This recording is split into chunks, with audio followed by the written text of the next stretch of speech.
so much. Welcome to Government Oversight. We're going to be looking at SB 108. Excuse me. Let me give you. We'll be working. Got one coming. Excuse me. It's coming. Tell you what we're going to do in the essence of time, if y'all are all right. I'm going to do something a little different. I'm going to run our witnesses, outside first, if that's okay. Senator Davenport, if you will, I'm going to let you come forward. I know you were going to speak, and you were going to speak, correct? There's not a sign up, and we got one in. Okay, let's do this. If you will limit it, because we've got other meetings that are coming to, 3 minutes? Can you get 33 minutes for me? My timers are not here. You got a timer? Come right on. Senator Davenport, we're going to put you on. And I'll be very brief, Mr. you're on Chairman. 2. We got you on 2. Let's check your microphone for me, please. You are there. Senator Davenport. Thank you very much, Mr. Chairman. To the members of the committee, this is a bill we brought last year, and it passed out of the Senate to create a commission for the blind. The purpose for the establishment of the Commission for the Blind and Visually Impaired is to ensure that people who are blind, visually impaired, or deafblind have access from cradle to grave to quality services throughout the state of Georgia, so they may attain independent living skills, maximize success, careers, and opportunities. And let me just say that there are about 250,000 persons who are in this community. They want to work, they want to get the skills, and they want the services. And the state of Georgia has promised that they will get the services, and therefore they have not been getting them. But right now it's under the Georgia Vocational Rehabilitation Agency, and we just want to create this commission for the blind. Thank you. Danielle, you were going to speak for us. Yes, sir. Would you give us your name, who you are, and a little bit about you? I can do that. I'm a Danielle or DJ McIntyre, depending who you talk to. As you can tell, I'm sighted. However, my mom is totally blind. I'm the oldest of 4, and so blindness has been part of my life since birth. And I don't have time to tell all of my mom's story. Some of you that were here in previous years know our difficulties with getting her help when she had to go back to work in 2006 when my parents separated, and then again in 2012 we were able to get a job. So now she, with her dementia, she lives with me, but she still has skills and can still do things, and I wish we could get a job, but we cannot use GVRA at this point to get any sort of work for her. I just want to go over a couple of the numbers so you all are aware. In 2022, GVRA had a goal that blind and low vision would have their own counselors. They're still at 6. Their caseload would be 85 per counselor. Their number last year was 893 total open cases for the blind.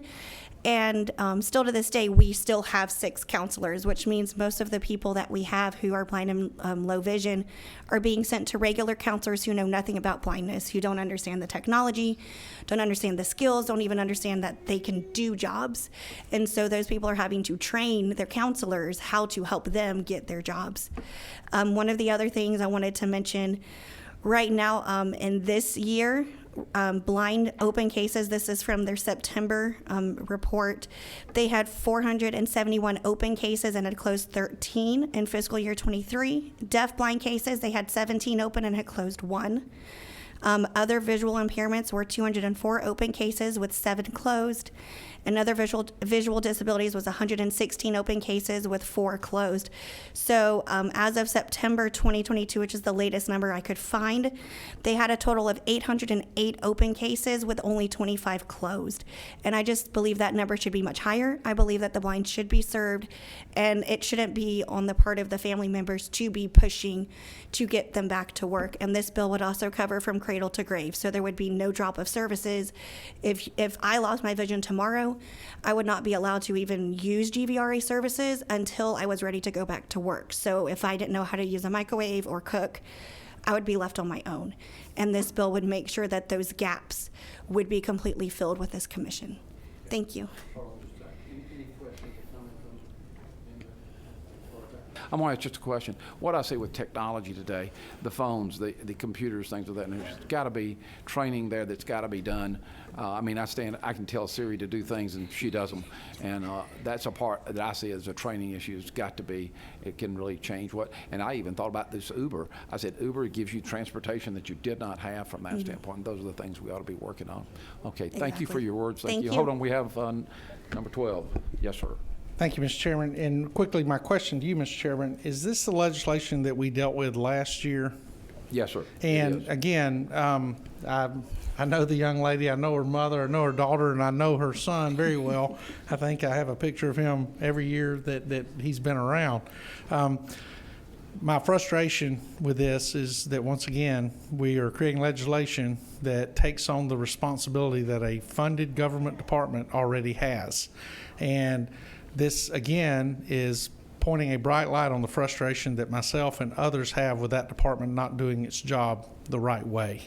And while I absolutely agree with the testimony of the witness and the issues that she's had to go through and their mother is going through, I think, again, that this shows a failure in state government that I think this committee and other elected officials must address so that these individuals are not being left behind. Thank you. And I could not agree with you more. I think this is the question for us many times, is that we are the lobbyists for those who cannot afford a lobbyist. And I think that's the part many times that we see here. We've got one more person that wants to speak, so I'm going to ask him to identify himself, if he will. And we did not have a sign-up sheet.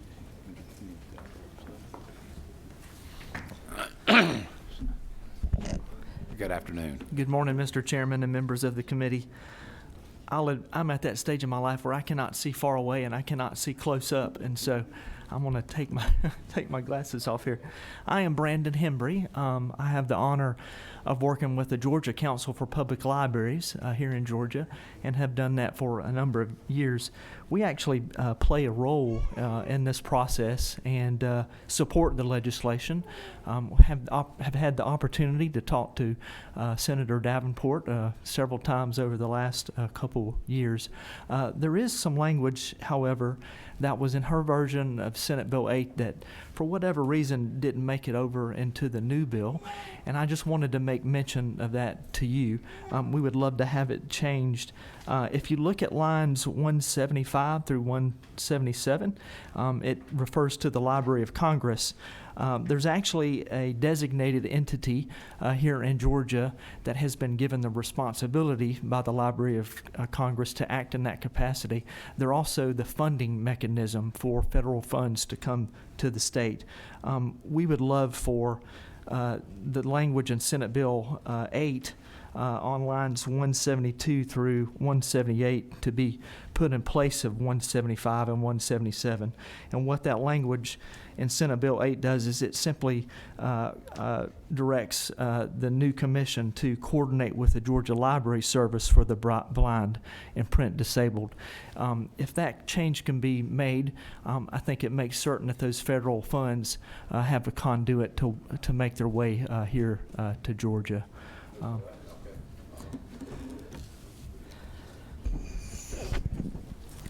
Thank you, Mr. Chairman. I'm asking because I want to know if you've spoken to the author of the bill about this injection, and are Yes. you all in sync Yes. with that? Yes, ma'am. Okay. We spoke to her, and she put it in, and it was included in Senate Bill 8 for us. Okay. Yeah. Okay. Okay, Absolutely. we didn't have a copy, but now I guess we got them. Thank you for the question. You got so. Thank you, sir. Is that language, is that responsibility that you're talking about partnering with your group, is that already a requirement that is, or is that a service that's being used by vocational rehab now? It's not a service that's being used by vocational rehab. It's the service that's administered through all the public libraries in Georgia. And what we hope to do through the creation of this commission is to have another method that we can work with the blind and disabled in Georgia, and that's why we're so supportive Is of the bill. it out of the realm of possibility that an existing state agency would be able to partner with your group and provide that same service? Yes, sir. There's no doubt, and I understand your question now. Thank you. Yes, I sir. appreciate that.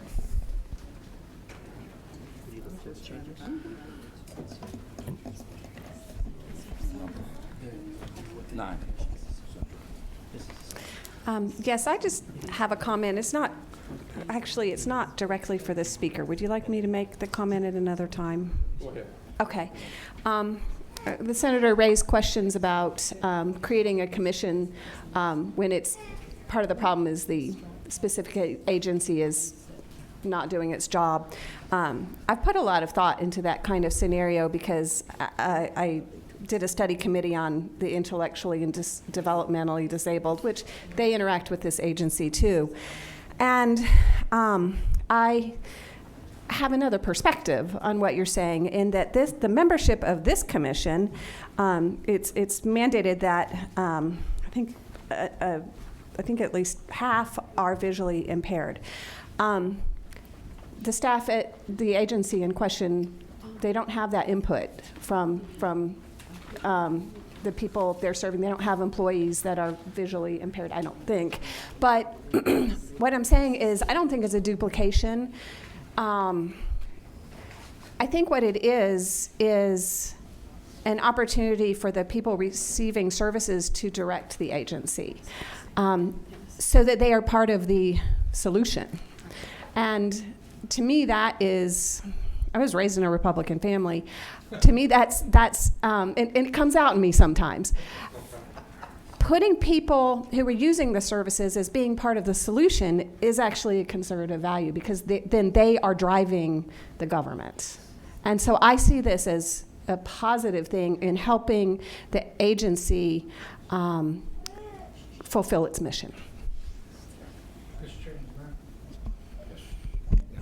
I guess I'll preface this by my grandfather was a Democrat, but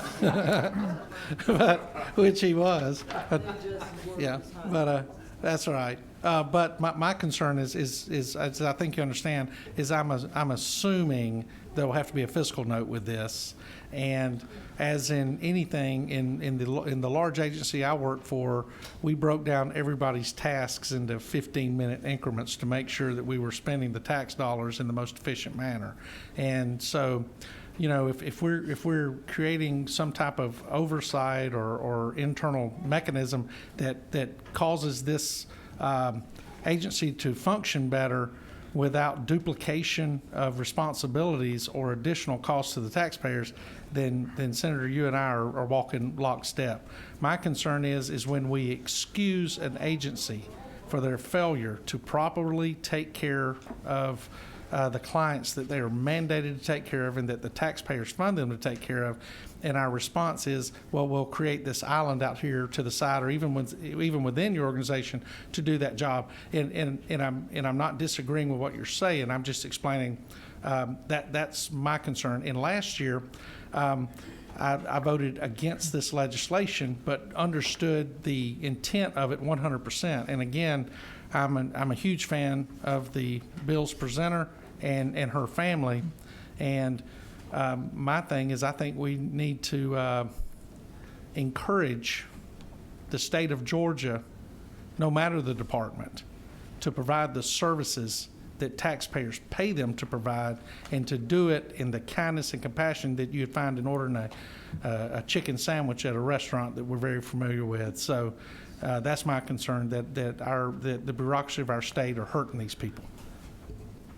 Senator Robertson, I'm going to present, if that's okay. Thank you, because Yes, we've got a substitute that is in your books. Nope, it is not. Okay, we'll talk about that substitute. You're going to work. You got it done? I'll let you with me. I'm going to present, and then Senator Robertson, if you'll come, and we'll do that.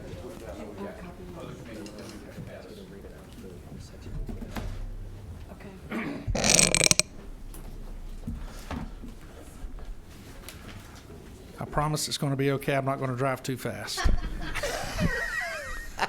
Okay, both witness mics are now hot. You got us. Let's see if I brought my glasses where I could see what I'm reading. I want to thank the committee for coming and doing this. We worked on this last year, and it passed through last year.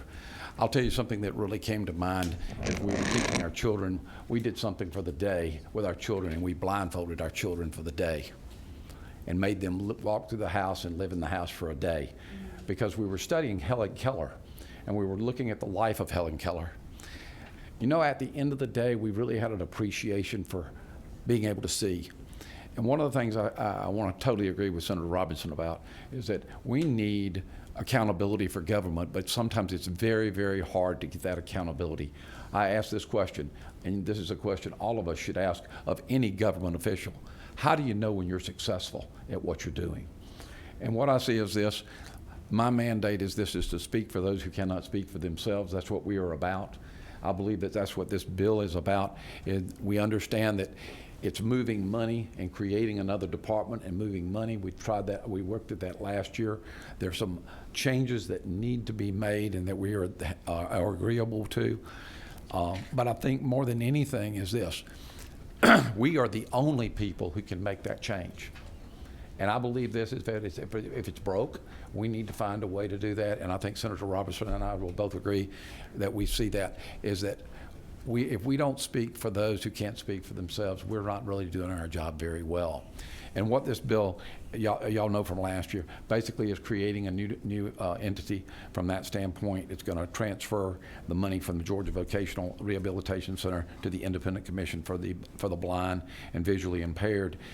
This is not new. There are 28 different states that have already done that.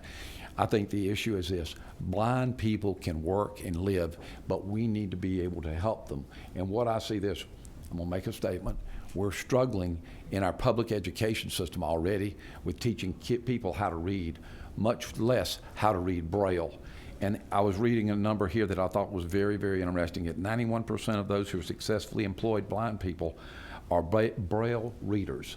Just like reading in regular school is critically important, it's important to our people who are blind. So from that standpoint, that's what we're about. What the end result will be, if we do not move forward, I think this is that we're just remaining silent. And I believe it's been said that silence in the face of the deal itself. So I'm going to let real quickly. Mr. Chairman, if you can hang on just one second, we have a question from a committee member, Mike 5. He can speak. I was just going to make Yes. more so a comment. Okay. I'm going to let Andrew Abbott speak because he's been working with me on the amendments. So the bill that is before you, LC 339444, is the exact same bill that passed out of this committee last year. The lobbyist for the libraries, Brandon Hembry, came to us this morning with 2 requested changes that we're amenable to, and I apologize those were not in your folder. On page 7, line 168 through 171, it talks about the National Literary Braille Competency Examination. That no longer exists. It existed last year when we wrote the bill. It no longer exists. We're going to strike those 4 lines, so 168 through 171 would be stricken. And then line 175 and 176 on page 8, according to Brandon Hembry, we need to change that language a little bit for federal funding purposes. Mr. Chairman Robertson, would you be amenable to Ledge Council reading out that amendment? Absolutely. What mic are you on down there, ma'am? One? I don't think there is a mic for one, so I'll go with 2. An attorney without a mic.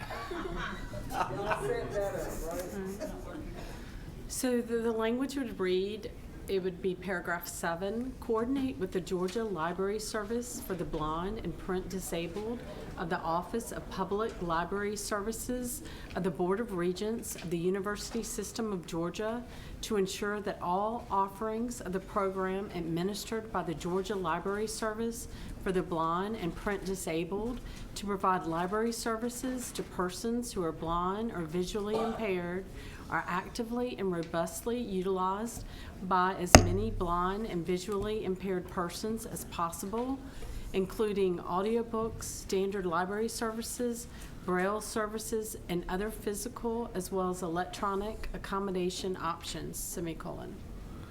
Thank you. Sean Marie always makes it sound like it makes so much sense. Is that the full amendment? Yes, sir. That would be it. Those 2. Okay. Is there any member with a question to the amendment? Okay. Is there, you're fine with the amendment, Senator Davenport? Thank you. All right, and that's all. No other amendments to LC 339444? Okay. Anything further from the witnesses? I believe this is that this is a nonpartisan issue. It is an issue that we need to do, and we need to make sure that these people who cannot see have the support, and that our tax dollars are being used properly. And I think that's the part that we're working with. All right. Thank you. Mike 5. Thank you, Mr. Chairman. And I agree. I think in this case, additional supports are needed because of the lack of our state agency just not doing the work that needs to be done in servicing our blind community as they should. And we know that stuff in our state agencies can move slow, not function. We have that problem with DFACS right now that we're trying to fix some of those problems, and I wish I could give them more additional supports with a commission. So I of course, I agree, and whatever we can do to offer more help. And I know this will be like another oversight entity, but I do think it's needed in this case, and I think we're not offering enough. Yes. Thank you. Senator Merritt, do you want to offer a motion on the legislation? Just one second. Yes, Mr. Chairman, I moved do pass. Senator Sack? Well, I was gonna do that, but it's all good. It's all good. That's why I put my, it's done. It's all good. Her words were articulate and beautiful, so I wanted to give her the opportunity. This one too. No, ma'am. I'm just. I'm messing with you, Mr. Chairman. I saw those mean eyes looking at me, so I knew you were going to do the second. All right, I have a motion and a second. And now, Senator, do you want to offer the amendment? Or am I motion second and then, or you motion second as amended? I'm looking at the lawyer to make sure I'm still tracking. All right. Do you have anything? All right. All in favor, signify by raising the right hand. 2, 3, 4, 5, 6. And I guess if I'm sitting in this chair, I do not vote. But that saves both of us a lot of time, doesn't it? It sure does. Well, in that case, motion carries. Thank you all. All right. Well, I got to adjourn us.